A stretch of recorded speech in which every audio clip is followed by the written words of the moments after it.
ዘመቻ አንድነት የተሰኘው የአማራ ፋኖ ጥቃት ጊዜው አልፎበታል። ኤርትራ የኢትዮጵያና ሳውዲ አረቢያ ስምምነት የምንላችኋለን። አብራችሁን ቆዩ።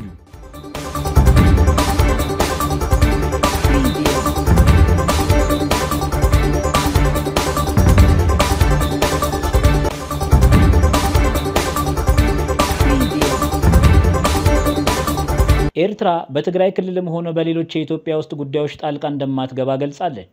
የሀገሪቱ የውጭ ጉዳይ ሚኒስትር ለዲፕሎማቲክ ማህበረሰቡ በሰጡት መግለጫ የኢትዮጵያን የወደብ ጥያቄ ጊዜ ያለፈበት ሲሉ ተችተዋል። ኤርትራ በትግራይ ክልልና በሌሎች የኢትዮጵያ ውስጥ ጉዳዮች ትገባለች በሚል የሚቀርብባትን ክስ አስተባብላለች። የሀገሪቱ የውጭ ጉዳይ ሚኒስትር ኦስማን ሳሌህ በኤርትራ ለሚገኙ የዲፕሎማቲክ ማህበረሰብ አባላት ባደረጉት ማብራሪያ ሀገራቸው በኢትዮጵያ የውጭ ጉዳይ ላይ ጣልቃ እንደማትገባ ተናግረዋል። በመግለጫው ላይ የተባበሩት መንግስታት ድርጅት ኃላፊዎችና የዓለም አቀፍ ማህበረሰቡ አስመራ እየቀረበባት ያለው ክስ ሐሰተኛ መሆኑን እንዲረዱላት ጠይቃለች። በኢትዮጵያና ኤርትራ መካከል ዳግም ጦርነት ከመቀስቀሱ በፊት ሊቆም እንደሚገባ አስመራ እየቀረበባት ያለውን ክስ ሐሰተኛ መሆኑን እንዲረዱላት ጠይቃለች። የኤርትራ የውጭ ጉዳይ ሚኒስትር ኦስማን ሳሌህ ማብራሪያው በፕሪቶሪያው የሰላም ስምምነት የኤርትራ የጦር ዝግጅትና በኢትዮጵያ የባህር ወደብ ጥያቄ ዙሪያ አተኩሯል። የኤርትራ መከላከያ ሰራዊት በህዳር 2022 ግጭቱ ካበቃ በኋላ ወደ ኤርትራ ዓለም አቀፍ እውቅና ወደ ተሰጡ ድንበሮች እንዲዘዋወር መደረጉን ሚኒስትሩ ገልጸዋል። ጦሩ አሁንም በኢትዮጵያ ድንበር ውስጥ እንደሚገኝ የሚናገር ማንኛውም አካል ለውስጥ ችግር ኤርትራን ተጠያቂ ማድረግ የሚፈልግ ነው ብለዋል። እነዚህ ውንጀላዎች የኤርትራና የኢትዮጵያ ድንበር ኮሚሽን ውሳኔ ውድቅ ባደረጉት የቀድሞ የህወሓት አባላትና በኤርትራ የስርዓት ለውጥ እንዲመጣ ከፍተኛ ጥረት በሚያደርጉ አካላት የሚሰራጩ መሆኑን ነው ሚኒስትሩ ያነሱት። በሌላ በኩል የኤርትራ መንግስት የፕሪቶሪያ ስምምነት የኢትዮጵያ ውስጥ ጉዳይ አድርጎ ስለሚመለከተው በዚህ ጉዳይ ውስጥ ጣልቃ የመግባት ፍላጎት የለውም ተብሏል። በትግራይ ጊዜያዊ አስተዳደርና በህወሓት መካከል እየተካሄደ ባለው የውስጥ ግጭት ውስጥ የኤርትራ መንግስት ምንም አይነት ሚና የለውም ያለው መግለጫው ከዚህ በተቃራኒ ያሉ ውንጀላዎችና ክሶች ሙሉ በሙሉ ውድቅ እንደሚያደርግ አመልክቷል። የውጭ ጉዳይ ሚኒስትሩ ማብራሪያ በስፋት ካነሳቸው ጉዳዮች መካከል የኢትዮጵያን የወደብ ጥያቄ የተመለከተ ሲሆን ይህን ጥያቄ ጊዜው ያለፈበት ሲል ተችቷል። ኢትዮጵያ በወታደራዊ አሊያም በዲፕሎማሲያዊ አማራጭ የባህር ወደብ ባለቤት ሆናለሁ በሚል በመታቀነቅነው ጊዜ ያለፈበትና የተዛባ ፍላጎት ኤርትራ ግራ ተጋብታለች ነው የተባለው። በዚህ ረገድ ኤርትራ የዓለም አቀፉ ማህበረሰብና የሚመለከታቸው አካላት ኢትዮጵያ የጎረቤቶቿን ሉዓላዊነትና የግዛት አንድነት እንድታከብር ጫና እንዲያደርጉ ሚኒስትሩ ጠይቀዋል። ከትግራይ ክልል የፖለቲካ አለመረጋጋት ጋር ተያይዞ የኤርትራ ስም ከሰሞኑ በተደጋጋሚ ሲነሳ ተስተውሏል። የትግራይ ክልል ጊዜያዊ አስተዳደር ፕሬዝዳንት አቶ ጌታቸው ረዳ ባሳለፍነው ሳምንት በሰጡት መግለጫ ከትግራይ ክልል ትርምስ እናተርፋለን የሚሉ አካላት ውስጥ የኤርትራ መንግስት አንዱ ነው ማለታቸው ይታወሳል። አቶ ጌታቸው በመግለጫቸው ህገወጥ እንቅስቃሴ ከሚያደርጉ ከወታደራዊና ፖለቲካዊ አመራሮች መካከል ከኤርትራ ጋር ግንኙነት ያላቸው አካላት እንዳሉ እናውቃለን ብለዋል። የኤርትራ ፍላጎት የኢትዮጵያ መንግስት የኤርትራ መንግስትን ይወራል ብለው በሚሰጉበት ሰዓት ትግራይን እንደ መሸሸጊያ መጠቀም አሊያም ጠንከር ያለ አጋጣሚ ተፈጥሯል ብለው ካመኑ ከትግራይ ጋር በመሆኑ ወደ አዲስ አበባ ማማተር ሊሆን እንደሚችልም ገልጸዋል። ይህንን ተከትሎም የኤርትራው የማስታወቂያ ሚኒስትር የማነ ገብረ መስቀል በኤክስ ገጻቸው ባሰፈሩት ጽሑፍ ኤርትራ በህወሓት የፖለቲካ ቡድኖች ውስጥ ያለውን የውስጥ ሽኩቻ የማባባስ ፍላጎት የላትም ማለታቸው ይታወሳል። ምክንያቱም በህወሓት አመራሮች መካከል የተፈጠረው የውስጥ ሽኩቻ ማባባስ በትግራይ ህዝብ ላይ አላስፈላጊና ሊወገድ የማይችል ስቃይ የሚያስከትል መሆኑን አክለዋል።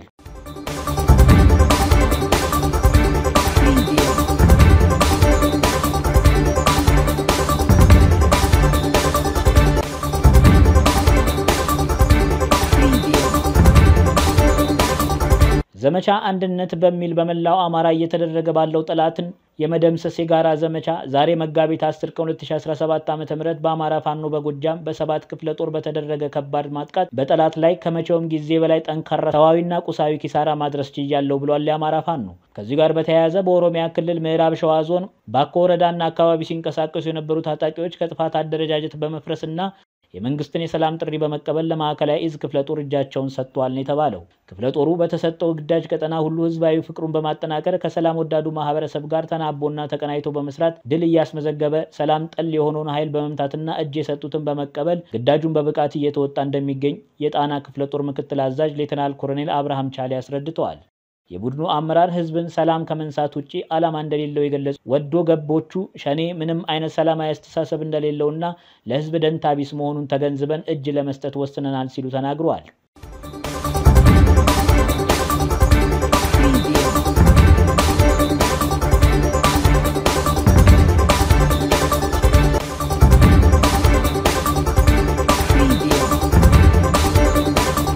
የውጭ ጉዳይ ሚኒስትር ዶክተር ጌዲዮን ጢሞቴዎስ ከሳውዲ አረቢያ ምክትል ውጭ ጉዳይ ሚኒስትር ኢንጂነር ዋሊድ ቢን አብዱልከሪም ኤልከሪጄ ጋር በጽህፈት ቤታቸው በሁለትዮሽና ቀጠናዊ ጉዳዮች ዙሪያ መክረዋል። በውይይታቸው በኢኮኖሚ ዘርፍ ያለውን የሁለቱ ሀገራት ግንኙነት የበለጠ ማጠናከር እንደሚገባ ነው የተነሳው። ሚኒስትሩ ዶክተር ጌዲዮን በቀጠናዊ ጉዳዮች ዙሪያ በተለይ ሱዳንን በተመለከተ ከምክትል ሚኒስትሩ ጋር ባደረጉት ውይይት ኢትዮጵያ ገለልተኛ አቋም የምታራምድና እንደ ጎረቤትና እንደ ወዳጅ ሀገር ሱዳን ያጋጠማት ችግር እንዲፈታ ወጥ በሆነ መንገድ መፍትሄ ለማምጣት የሚደረገውን ጥረት እንደምትደግፍ ገልጸዋል።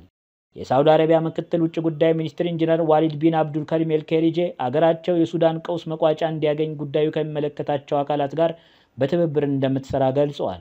በተያያዘ የውጭ ጉዳይ ሚኒስትር ዲኤታ አምባሳደር ምስጋኑ አረጋ ከሳውዲ አቻቸው ጋር በሁለቱ ሀገራት መካከል የኢኮኖሚ ትስስር በሚጠናከርበት መንገድ ህገወጥ የሰዎች አዘዋዋሪዎችን በጋራ መከላከል በሚቻልባቸው ጉዳዮችና ሌሎች የሁለትዮሽና ቀጠናዊ ጉዳዮች ዙሪያ መክረዋል። አምባሳደር ምስጋኑ በኢትዮጵያ እየተተገበረ ያለው የማክሮ ኢኮኖሚ ማሻሻያ ምቹ ኢንቨስትመንት እድል በመፍጠሩ የሳውዲ ኩባንያዎች በኢትዮጵያ እንዲሰማሩ ጠይቀዋል። የሳውዲ አቻቸው ኢንጂነር ዋሊድ በበኩላቸው ሀገራቸው ከኢትዮጵያ ጋር በግብርና ዘርፍ፣ በማዕድን፣ ቱሪዝም እና የቴክኖሎጂ ዘርፎች በትብብር ለመስራት ቁርጠኛ ናት ብለዋል። አምባሳደር ምስጋኑ ህገወጥ የሰዎች አዘዋዋሪዎችን በተመለከተ የኢትዮጵያ መንግስት እንደ አንድ የደህንነት ስጋት አድርጎ ስለሚወስደው አደጋውን ለመከላከል ከሪያድ ጋር ጠንካራ ትብብር ማድረግ እንደሚፈልግ መግለጻቸውን ከውጭ ጉዳይ ሚኒስቴር የተገኘው መረጃ ያመለክታል። አንድ የአሜሪካ ፌደራል ፍርድ ቤት የፕሬዝዳንት ዶናልድ ትራምፕ አስተዳደር የአሜሪካ ዓለም አቀፍ ተራድኦ ድርጅት ወይም USAIDን ወደ ነበረበት እንዲመለስ ትዕዛዝ መስጠቱን ዓለም አቀፍ የዜና ምንጮች ዘግበዋል። ፍርድ ቤቱ በUSAID በጥድፊያ እንዲፈርስ የተደረገበት መንገድ የአሜሪካ ህገ መንግስትን በብዙ መንገድ ጥሷል ሊባል የሚችል ነው ማለቱን ዘገባዎች ጠቅሰዋል። USAIDን የማፍረስ ወይም መልሶ የማዋቀር ስልጣን የህግ አውጪው ምክር ቤት ብቻ ስልጣን እንደሆነ ፍርድ ቤቱ ጠቅሷል ተብሏል። የአሜሪካ ውጭ ጉዳይ ሚኒስትር ማርኮ ሩቢዮ ከድርጅቱ 83% ስራዎች ሙሉ በሙሉ እንደታጠፉና ቀሪዎቹ በውጭ ጉዳይ መስሪያ ቤቱ ስር መጠቃለላቸውን ከሳምንት በፊት መግለጻቸው አይዘነጋም።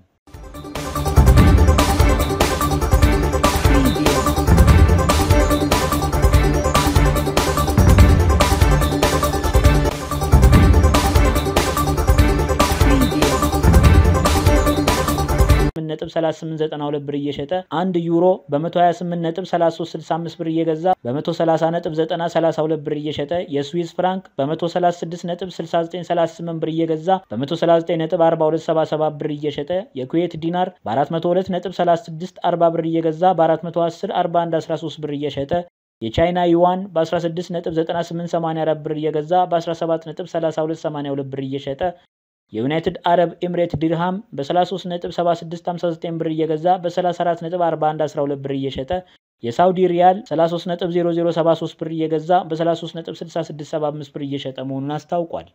ቸር ይቆዩን።